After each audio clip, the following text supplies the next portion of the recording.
Welcome to Pod Studio, level up your fluency from trending topics. Today we are going to talk about AI in business, a cautious embrace. Welcome back to the Deep Dive. We're here again to sift through the noise, cut through the hype, and really figure out what matters for you. Today we're tackling a really hot topic, something buzzing around boardrooms everywhere.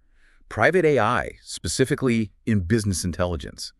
Our mission really is to explore the promise, sure, but also the potential pitfalls. We want to help you navigate this whole landscape with your eyes open. That's right. And businesses are, well, they're quite rightly looking at AI to sharpen things up, strategically speaking, hoping to find new efficiencies, new insights. And that initial idea of private AI, it's very compelling, isn't it? You get these powerful models, but you keep your really sensitive, your proprietary data safe and sound inside your own walls. It's like harnessing all that power, but without risking your crown jewels, so to speak. Okay, right. Let's unpack that a little. Because for leaders who are already, wrestling with data governance, privacy complexities, private AI looks like a neat solution. You get the advanced analytics, but you also get that peace of mind.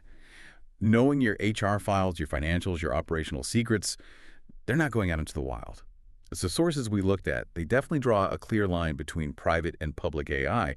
And yeah, that concern about letting public models chew on sensitive internal data, it's huge. Precisely. And the core benefit really is relevance. When an AI learns from your specific company data, its answers, its outputs, they become much more relevant and therefore much more effective for the people making the actual decisions. It's about tailoring that intelligence. So using these private reasoning engines, it's not just about locking things down. It's seen as the logical path for companies to get the best, the most relevant results from AI, while crucially keeping their intellectual property, their competitive edge completely safe, completely under their control. Okay, and this is where the vision, the language around it, gets really interesting, almost grand, you could say. Yeah. The advocates, they use some really compelling phrases. Deloitte, for instance, they talk about private AI being like a bespoke compass, custom built just for your business. A bespoke compass. I like that framing. Yeah. And then Accenture, they go even further. They're saying AIs are poised to provide the most significant economic uplift and change to work since the agricultural and industrial revolutions. Wow. That's a statement. It is a huge claim. And, as compelling as it sounds, it almost feels maybe a bit much. Are we really talking about something on par with the Industrial Revolution? Or is there maybe a hint of, sales pitch wrapped up in that grand vision? It's certainly ambitious language. But it connects straight to this idea of, custom forecasting, tuning your operations based on your daily reality. Imagine a system that just gets your company's specific quirks, offering an advantage truly based on your own history, guiding strategy. But, okay, it's vital to grasp those promises, but we absolutely have to balance it with the warnings. The source title itself, caveat emptor, buyer beware, kind of signals this, right? There are serious things to consider. So what are these potential downsides we need to keep in mind? Well, one of the sharpest warnings, I think, comes from McKinsey. They caution that companies might end up mirroring their institutional past in algorithmic amber. Algorithmic amber. What does that mean exactly? It means if you only feed the AI your historical data, which, let's face it, is similar to how traditional BI often works, you risk just embedding old ways of thinking. The AI basically becomes an echo chamber for what you've always done, potentially missing shifts, new opportunities, changes in the market. Ah, okay. So it just reinforces the status quo, but maybe faster? Exactly. To avoid getting stuck in that amber, you'd need to actively mix in other data. Real-time stuff, market trends, competitor moves, maybe even social media sentiment. And you'd need to maybe build in ways for the AI to look for new patterns, not just confirm old ones. Or, have actual humans regularly poking holes in its assumptions. And it's not just what the AI digests, is it? It's also about who can actually set this stuff up in the first place. The Harvard Business Review brings up some pretty serious technical hurdles. They basically say, look, customizing these models so they're really relevant, it's hard. It might need deep AI literacy, serious data science chops, programming skills. It's not plug and play. Definitely not. So what does that actually mean for, say, your internal team? Who should even be doing this? What kind of team do you really need? That's such a critical question. It means this isn't just another IT project you can hand off to anyone with server access. You really need a mix, a multidisciplinary team. Data scientists, yes. AI engineers, yes. But also, crucially, people from the business side. Domain experts who actually understand the data, understand the strategy. Without that blend, you could build this incredibly powerful engine and point it completely the wrong way. Right. The business context is key. Yeah. And what's interesting then is how MIT Sloan kind of finds a middle ground.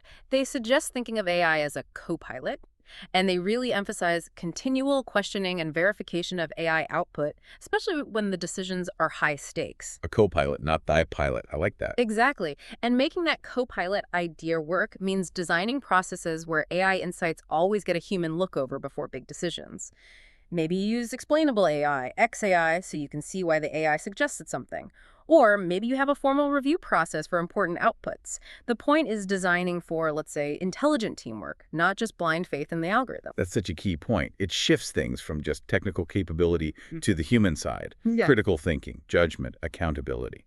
Which brings us to another, maybe slightly uncomfortable perspective, who's really pushing this technology the hardest. Our sources point out that, firms like Deloitte and Accenture, they build and manage these AI solutions. They definitely have skin in the game, as they say. There's a clear business interest there. Yeah, it's their business model. And if you connect that to the bigger picture, well, those grand phrases like the biggest change since the agricultural revolution, they're inspiring, sure.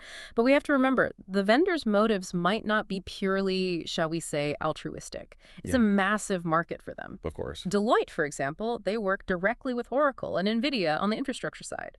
Accenture partners up with AWS Azure, building these custom systems for huge companies. Yeah. Their whole business model leans heavily on companies adopting and expanding these AI tools. So their enthusiasm, while probably genuine, it also serves a clear commercial purpose. It's just smart business for them. Okay. So we've got the warnings, we understand the vendor angle, but let's not throw the baby out with the bathwater. It's important not to let those caveats completely overshadow the real, genuine power AI can bring to BI. So after all that caution, where does AI truly excel? What's the real advantage? Well, its genuine strength, I think, is finding patterns, trends, those statistical undercurrents much, much faster and more efficiently than any human possibly could. Just think about the sheer volume of data companies have now. Internal, external, it's overwhelming. If they lose, yeah. Right. So having software that can actually wade through all that at scale, that's a massive plus. And when I say statistical undercurrents, I mean those subtle links in huge data sets that aren't obvious to us, like maybe a tiny increase in support calls about feature X subtly predicts a sales dip for product Y next quarter, stuff like that. AI can potentially see through the chaff and surface real, actionable insights that would take humans ages to find if they ever found them at all, and probably with errors along the way. And it's not just for the data scientist, right? There's this accessibility piece that seems really powerful, democratizing insight. AI models can understand natural language queries, plain English, basically. Exactly. Which means, theoretically, relatively unskilled personnel, people who aren't coders or stats wizards, can ask questions of the data and get predictions. Without needing SQL or complex analysis skills, that sounds like a game changer. It really can be. Think of the time savings. The sources mention considerable time saved, letting people focus on strategy rather than forming the necessary data points and manually digging through everything. But hang on. I see the efficiency gain, but are we just shifting the bottleneck? Instead of needing SQL, now people need to be experts at crafting perfect AI prompts. That seems like a different skill, maybe just as tricky. What's the real trade-off? That's a very sharp point, actually. And it loops right back to that co-pilot idea. The interface might seem simpler, but the cognitive skill needed, it changes. And this is where both McKinsey and Gartner chime in again, warning about overconfidence and data obsolescence. Okay, explain those. Well, data obsolescence is straightforward. Old data might just be irrelevant for future strategy. Markets change, customers change, tech changes. Data from 5 years ago might be useless, or worse, misleading. Overconfidence is maybe more insidious. It's when people just trust the AI's answer without digging deeper. Or they ask a poorly worded question and take the resulting answer as gospel. Ah, okay. Believing it just because the AI said it. Precisely. And this is exactly where the human skill becomes vital again. The skill isn't typing, it's critical thinking. It's knowing if the question you asked was actually the right question to get the insight you need. You're right, it's about precise articulation, not just technical query language. That feels like a really critical distinction. Yeah. The quality of the AI's output is totally dependent on the quality, the intelligence of our input. Let's make that concrete. The source material gives a great example of query specificity. It contrasts something vague like, base your findings on our historical data, with something much sharper, like, base your findings on the last 12 months sales data, ignoring outliers that differ from the mean by over 30%, although do state those instances for me to consider. The difference in the results you'd get from those two prompts must be enormous. Absolutely monumental. That level of precision is absolutely critical if you want genuinely effective, trustworthy AI output. The more specific, the more nuanced your request, the better the chance the AI gives you truly useful insights, not just noise or misinterpreted data. It ensures the AI isn't just giving you an answer, but the answer to the specific question you actually need answered. Guiding the AI, basically. Exactly. Guiding it to extract real value, not just raw data dumps. It makes you think of that old saying, garbage in, garbage out. Yeah. If you feed your AI slightly skewed data or vague questions, it won't magically become a genius strategist. It'll just give you very efficient, maybe nicely formatted garbage. Okay, so given all of this complexity, the need for careful prompting, the risk of outdated data, is private AI really a silver bullet? Does it just replace all our existing BI tools? The clear consensus from the sources we looked at is no. Definitely not. Private AI should really be seen as an addition to the toolkit. It's another tool for strategists, not a wholesale replacement for those, traditional platforms. Right. I mean, think about how long some of these other systems have been around. SAP Business Objects, nearly 30 years. SAS Business Intelligence. Since before the web really took off in the 90s, even Microsoft Power BI, which feels newer, has a solid decade of development and real-world use behind it. These systems are, well, they're mature. They're battle-tested. They have track records. Exactly. And while those traditional tools like Power BI are fantastic at reporting what happened, showing dashboards of past sales, inventory, etc., AI, especially generative AI, is more geared towards predicting what might happen or even suggesting actions. It's less historical reporting, more proactive, predictive insight, often finding patterns no human, no rule-based system was ever told to look for. But AI, in its current form for this specific business use, it's just not at that level of maturity yet to completely take over. That makes a lot of sense. So it's about smart integration, isn't it? Adding capabilities. Our sources really hammer home the importance of keeping humans in the loop. Control, oversight, Absolutely. being able to audit, to tweak the model's inputs, understand its logic. Just like you would with Oracle BI or similar tools. You can't just treat it like a black box, set it running, and hope for the best. You need to grasp how it gets its answers, to really trust them, to leverage them properly. Trust but verify, essentially. Yeah. So maybe your existing BI tools remain the source of truth for standard reporting, while the private AI acts like a smart layer on top, offering alerts, forecasts, maybe that natural language query function augmenting what you already have. More like a symbiotic relationship than a hostile takeover. That's a great way to put it. A symbiotic relationship. And while it's not a silver bullet for everything, there are definitely specific areas where AI's speed and depth with real-time data give a clear advantage. Online retail pricing mechanisms, that's a perfect example cited. AI can adjust prices on the fly based on competitor moves, inventory, demand, even who's browsing, way faster than traditional methods. Dynamic pricing. Yeah, or think about supply chains. AI could analyze weather forecasts, geopolitical news, even social media buzz to predict disruptions and proactively reroute things or adjust stock levels. That's something traditional BI focused on past performance just can't really do at that speed or scale. So it really feels like the takeaway is that AI, both public and private, for this kind of serious business analysis, it's still very much first generation. Does that sound fair?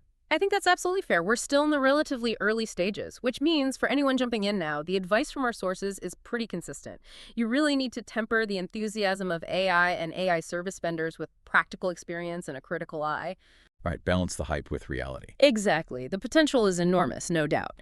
But approach it with balance. Understand the strengths, but also be acutely aware of the current limitations. And that critical eye means asking not just what can it do, but what should it do? And how do its outputs actually line up with our strategy and, frankly, our common sense?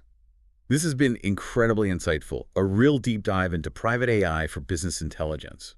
We've seen the huge potential protecting data, offering that bespoke compass, finding actionable insights in mountains of data, making it accessible, but we've also really surfaced that need for a critical, informed approach, recognizing it's still first-gen technology in this space, and that human oversight, that constant questioning and verification, it's not optional, it's essential. And as AI keeps evolving, which it will, rapidly, it leaves us with a really interesting thought for you, the listener, to mull over. How is that definition of human oversight going to change? What could second-generation private BI look like? And how will businesses strike that tricky balance between the constant drive for efficiency and the absolute need for strategically sound, accurate decisions? In this accelerating world, how much human judgment will always be enough? Really powerful questions to think about for a field that's moving so fast. Thank you for joining us on this deep dive. We'll catch you next time.